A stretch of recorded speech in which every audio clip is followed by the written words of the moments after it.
In the first video, you saw how to design this custom text, and in my second video, how to power them through various battery and USB options. Now we're going to finish this up on a quick design tutorial where you close up the back, connect your power supply so that you can enjoy it in your favorite space.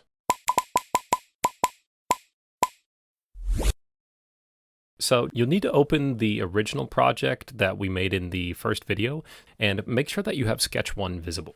In just a moment, we're going to extrude twice. Start by selecting this inner part and then click extrude. We want to extrude this about 3 or 4 millimeters.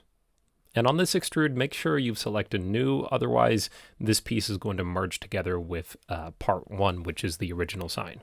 Now click the green check mark. All right, go ahead and hide part 1, and then you want to select all of this part of the sketch. Good, now let's extrude again. But this time we just need to extrude about 1 millimeter. Looks good. Now click the green check mark. And let's go ahead and hide sketch 1 and make part 1 visible once again. Now the idea is we can simply snap this back plate in place here. To make that work, we need to shave off just a little bit of this wall all the way around the sign. So let's look at how to do that. The best tool for this is the thicken tool, and we'll change to the remove option. And how much you take off really depends on your printer and settings. I'm using an Ender 3 with standard settings, and about 0.3 or 0.4 gives me just the perfect fit.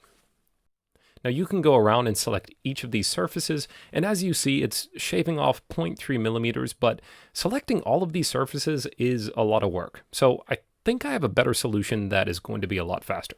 Let me know in the comments if there's a faster way to do this. I would love to hear some feedback. All right, so what we're going to do first is open up the split tool, and then we'll select the part that we want to split, which is part 2 in this case. Next, we'll want to click here the entity to split with, which is highlighted red, and then we'll select a surface or a plane which will split the part. And this plane we'll use as a dividing plane to split this now into part 2 and part 3. Click the green check mark, and I'll hide each of these so you can see the split parts. This is now part 3, and this is part 2.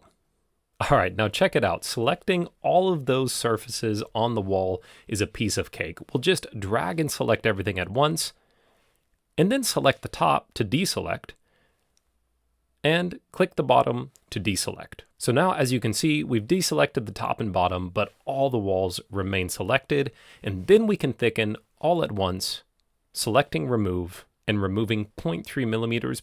Definitely way faster than clicking these surface walls one by one. So go ahead and click confirm, and now you can show part 3 once again. So you probably noticed there is a small problem now. These are 2 separate parts, but that's an easy fix. Click the 2 parts to select, and then click the Boolean tool. We're going to do a Boolean union of part 2 and part 3 like you see here. Click the green check mark to confirm. And as you can see, everything has returned back to part 2, one single part once again. And you can tell this insert is now a lot thinner, so we should have no trouble fitting this inside of the hole in the back of the sign. Okay, we're almost finished. The very last step is we're going to cut out a small hole for the cables to run through. So to do that, just click this surface and create a new sketch. This will be sketch 2. And we're looking at this from a very 2D perspective by clicking on the top view. And you can sketch any shape you want. I'm just going to choose a basic rectangle. Guessing a little bit on the size here, but I know that these cables I'm using are pretty small, only about 1 millimeter each in size. Just start typing when you see the white box to set the dimensions. And if you mess up for some reason, you can drag these around. You can double click to update the dimensions. And if there's one that's missing, just click on the dimension tool and then select the line like I did here. And now we have a dimension that we can update. I'll just drag this a little bit in place. I think it looks good about here. And now I can click the green check mark to confirm. All right, so go ahead and click the inside of your form, and we're going to extrude that selection, but make sure you remember to click remove. And because this is only on part 2, the depth doesn't really matter. If it was merged with all parts, then it would cut right through the sign, which would be bad. Because it's only on part 2, don't worry about the depth. You can play around with these options. For example, you may want to simply choose through all. But again, in this case, because we're only working on part 2, choose any option and remove. All right, let's confirm. And as you can see, now we have a nice little hole for the cables to pass through. All right, we're ready to 3D print. Go ahead and right click on part 2 and export. All right, I just got this fresh off the printer. Let's go ahead and do a quick test fit. It locks in almost perfectly. You could add some glue, but it's really not necessary. All right, I've got the filament light wrapped inside here. Now all we need to do is take your power supply and solder positive to positive and negative to negative.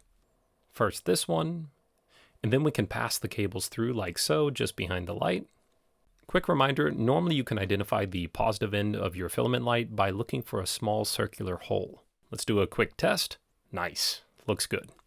Now slide the back plate in place, carefully passing the cables through this hole. And this is the final result. It looks pretty awesome. All right, let's decorate my space a little bit. We'll see how it looks. Looks pretty good here. Looks great on the shelf. I like it over here too.